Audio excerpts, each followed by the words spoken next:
Good morning. Well, I have to say you look fabulous. And I live in Cleveland, and I'm always happy to go anywhere the sunshine is. So thank you. Thanks all for coming out. I'm delighted to be here with this distinguished panel of women. And even though I might be crazy enough to put Ernest Hemingway in a novel twice, my favorite headline so far, I think, was USA Today, and it said, Paula McLain can't get enough of Papa. Maybe yes, and maybe no. So I've spent the last 10 years of my life spending pretty much every moment of my working days devoted to embodying the voices of these women from history, these women who, for whatever reason, have been overshadowed or misremembered or forgotten altogether or eclipsed. I find my subjects intuitively following a kind of inner radar that feels a lot like magic, actually. But even though this is what I call and feel to be my devotion and my vocation and my life's purpose, the whole thing, I should also be quite honest with you, is a total fluke. A complete and total fluke. Writing biographical fiction, writing fiction about people who actually lived. It was never my intention, and in fact, it's the great surprise of my adult life. I got my start as a writer, as a poet, which, as everyone knows, is the fastest way to get rich and famous. But particularly the way that I did it, which was as a divorced single parent of a 2-year-old. I went to graduate school at the University of Michigan. I borrowed $30,000 to get a degree in poetry, which was this completely irrational, my family worried about me. And then what was I going to do with that degree when I graduated? Set up a little poetry stand by the side of the road. Everybody knows you can't give poems away. But I was committed to being a writer and to finding my way in the world no matter what it cost. And so I did that. I published 2 collections of poetry, which no one read. I published a memoir about growing up in foster care, which I did, in fact, not far from here in Fresno, California, with my 2 sisters. I spent almost all of my childhood in foster care. I wrote a first novel that took me 5 years to write, because at that point I had 3 kids, 3 part-time teaching jobs, a husband who worked all the time, a whopping mortgage, and like $1.50 in my savings account. And this was 2008, and I don't know why certain books come along to touch us when they do, but if we're awake and paying attention, it's unmistakable. So that book for me was A Movable Feast. Have we read it? So it's Ernest Hemingway's autobiographical account of his literary apprenticeship in Paris. He moved to Paris as a very young man, newly in love with a woman named Hadley Richardson, whose name I had never heard of before I picked up the book in 2008. And I remember my kids being asleep in the other room and staying up until 1 o'clock in the morning, feeling my hands shaking and all the hairs on the back of my neck standing on end. And I didn't really know why. I only knew I was totally fascinated and falling inside this world. Isn't that the best, by the way? Isn't that what we're dying for pretty much at every moment? Is just to feel ourselves completely tugged into another world and convinced by it and borne away by a story. So this is what happened to me, and I just thought, what was it like to be married to Ernest Hemingway before he was Ernest Hemingway? What was it like to live in that delicious, romantic moment in history, maybe the most fascinating moment in literary history ever? And how did these 2 meet, Ernest and Hadley, and how did they get to Paris anyway? And he didn't tell us in A Movable Feast, so I decided I was going to find out. And the minute I did, seeking Hadley out in biography, again, I felt like I had been struck by lightning, and it was like my first big idea, and I was electrified, absolutely electrified. And I remember writing an email to my agent. I've saved the email. And I said, forget anything I've ever told you about what I'm working on next. I am writing a novel about Ernest Hemingway's first marriage in Paris, and there is sex and bullfighting and absinthe and a ménage à trois on the French Riviera.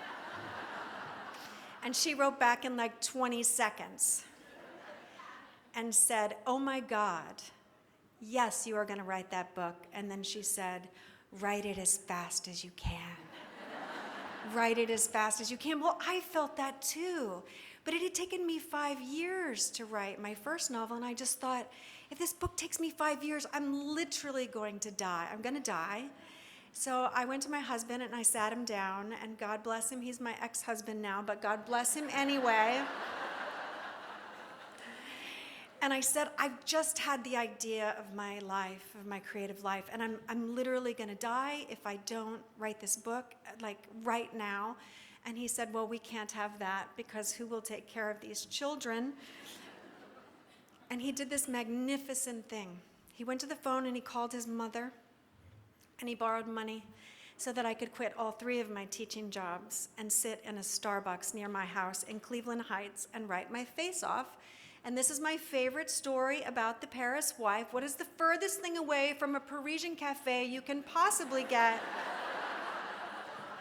It's a Starbucks in Cleveland. It's a Starbucks in Cleveland. But people, I was not in Cleveland. I was in a cafe in 1922 with Ernest Hemingway. And it absolutely felt that way. And part of it was because I could not go to Paris. I had never been, nor could I go there. I had just quit all my jobs and owed my mother-in-law money. But for $1.80 every single day, which is what it costs for a tall, dark roast coffee, that was my office, and I schlepped in my research materials every day. I had no idea what I was doing. I had no idea what I was doing except falling in love. And that's what happened. Every single day I sat in the same chair. Every single day that Starbucks played the same Norah Jones CD. Every day. And I was learning, kind of as I went, that I had found a piece of magic string. That I had found a woman who actually lived. Her life mattered to me. Her voice was real. She was inviting me into a moment in history. She was inviting me into her heart, and I could follow her down the rabbit hole and out again into 1920s Paris, where I just happened to be in, Gertrude Stein's salon, having a conversation with Alice B. Toklas. And this is what happened, and that was my journey, and I sat in that same chair for 7 months, and after 7 months I had a draft. And that book went on to change my life. It's in 34 languages. It sold almost 2 million copies, and God bless you all for reading it.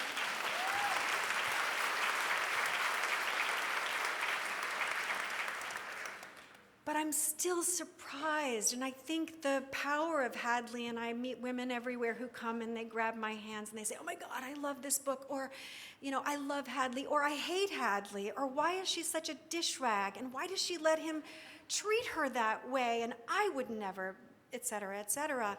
All I know is now I'm finally in a conversation with readers, and that had never happened to me before. And I believe all this stuff, by the way. I believe that if I'm swept away and I drink the Kool-Aid and I somehow find a way to tap into something human and something real and profound and invite you all to that moment too, that we all get to the same place together. And it's totally magic. And I plan to do this, by the way, until, you cart my body away. And maybe even then, I was talking to Betty, and she's like, you could still be typing. They could carry you away, and you could still be typing, and that's what I'm going to do. So after The Paris Wife, I found a woman named Beryl Markham.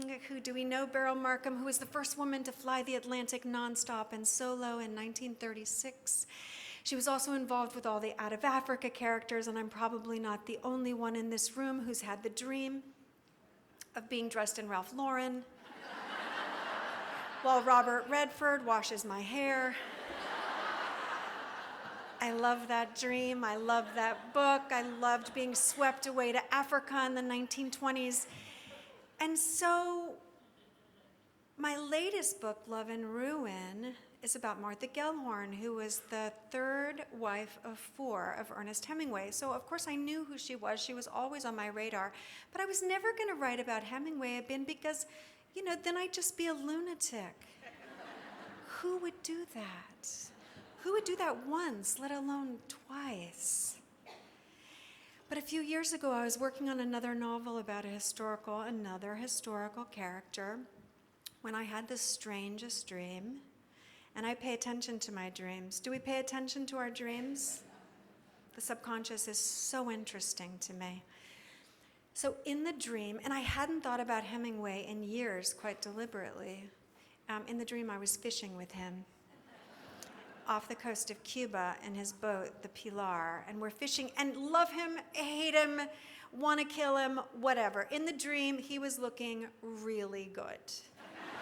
He was looking really good, and he had these white shorts on with a rope for a belt and a white t-shirt and zinc on his nose, and he was tan and virile and fantastic and like squinting into the sun, and he had all my attention in the dream.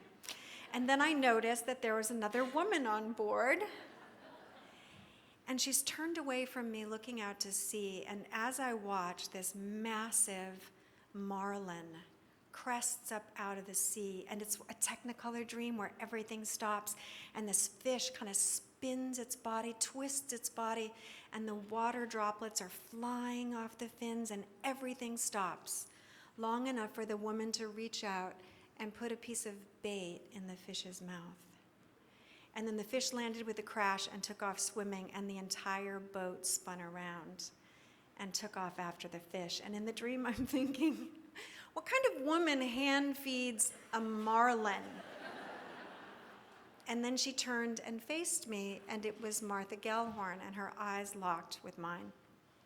And the next morning, I woke up thinking, okay, what the hell was that?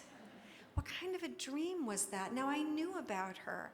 I knew she was wife number 3 out of 4. I knew she was a journalist and a war correspondent, but that's where the veil had dropped down. My book was about Hadley. I didn't want to look too far into Hemingway's future because I didn't think I could like him if I did. But I just kept thinking the next morning, what was that? What was that dream? And so over coffee, I Googled her, Martha Gellhorn. And within 5 minutes, I knew 2 things. I was going to write about her because I had that unmistakable, all the hairs on the back of my neck stood up. But the other thing was like, why the hell don't I know about her? Me, like this is my business. I traffic in the lives of history's forgotten women. And there she was under my radar the whole time. And she is, my people, magnificent. And it's really just kind of, after a while, I just decided it doesn't matter that she was married to Hemingway because her life alone deserves to be known. Her story deserves to be told. So I didn't know. Do we know about her, Martha Gellhorn? If you don't apologize. I didn't either. I didn't know that she was one of the most significant journalistic voices of the 20th century, that she had a nearly 60-year career as a war correspondent. She was 28 when she took on her first war, and 81 when she took on her last with the invasion of Panama. And when you think about all the 81-year-olds going off to the front, all of them,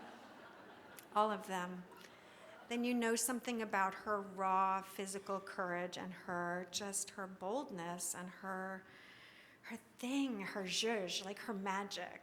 And that's what I fell in love with. So she was 26 years old when she, 27 years old when she walked out of the sun in Key West, where she was on vacation with her family, and into Sloppy Joe's bar, where her literary hero just happened to be there reading his mail. It was a fluke that she met Hemingway. And he was about getting ready to go off to the Spanish Civil War, and she thought, I want to do that too. I want to go there. I want to go to that where that moment in history is happening. Well, at the time, she had only done 6 months cub reporting at the Albany Union Times, reporting on women's country club lunches and the morgue beat. So, of course, she was totally ready to go off to war. But she did it anyway. She had no money. She had no credentials. She had no job. but she had some grit. And so what she did was she wrote an article for Vogue magazine about the beauty problems of the middle-aged woman. She got $300 and found a way over to France. She crossed the border from France into Spain on foot in the middle of the night with $50 rolled up and tucked in her boot and no Spanish. When she got to Spain, when she got to Madrid, it was 1937. Franco's army surrounded the city on 3 sides. Madrid had been under siege for 5 months. Her hotel was being shelled every single day. The front was a mile's walking distance from her hotel.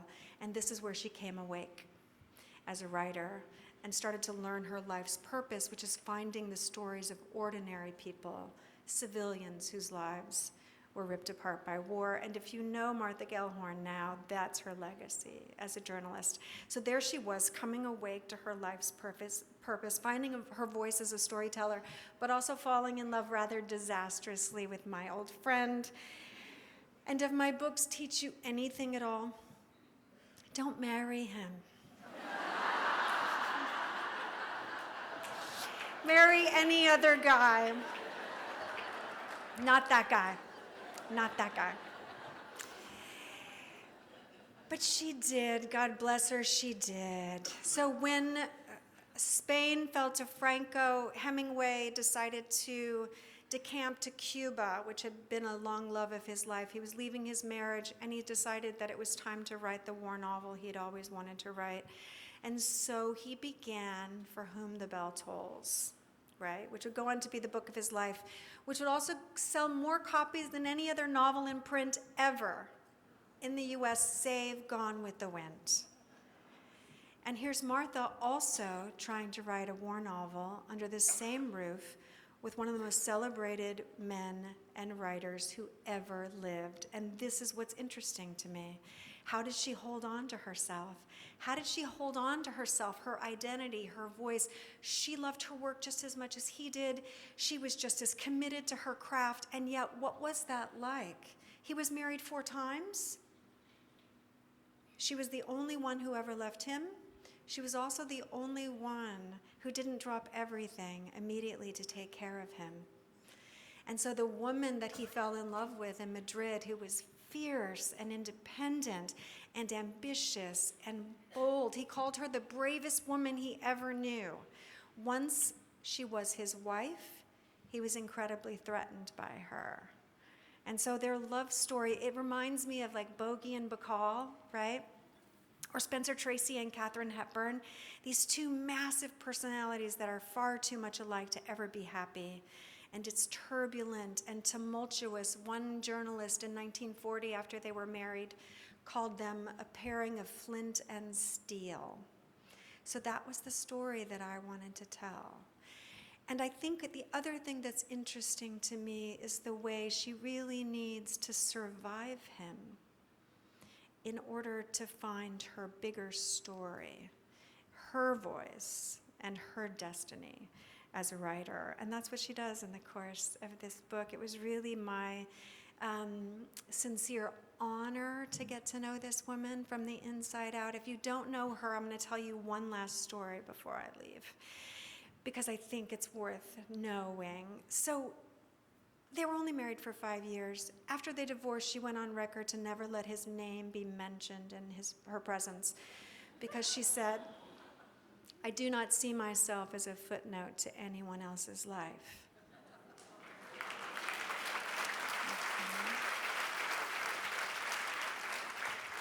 But he tried to make her a footnote. He tried to ruin her during the course of their marriage. And in World War II, she was about to go off and report on D-Day, and he called her magazine and said, and offered his byline. Well, he's the most famous war correspondent in the nation. So immediately she had no job, and she was right back where she was in the beginning. She had no job, she had no credentials, she had no way to get over, and yet she did it anyway. So here's what my girl did. She lied her way onto a hospital ship, locked herself in the John, drank a bunch of whiskey.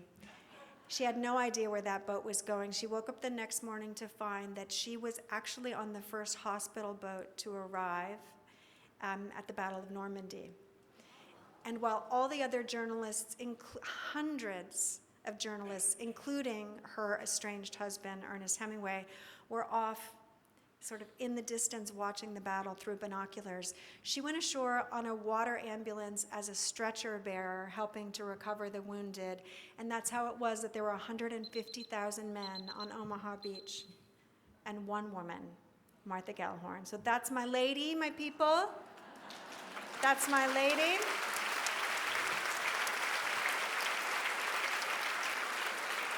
And she was, wife or no, every respect, her own woman, and I believe that we should learn about her. So thank you so much. Thank you.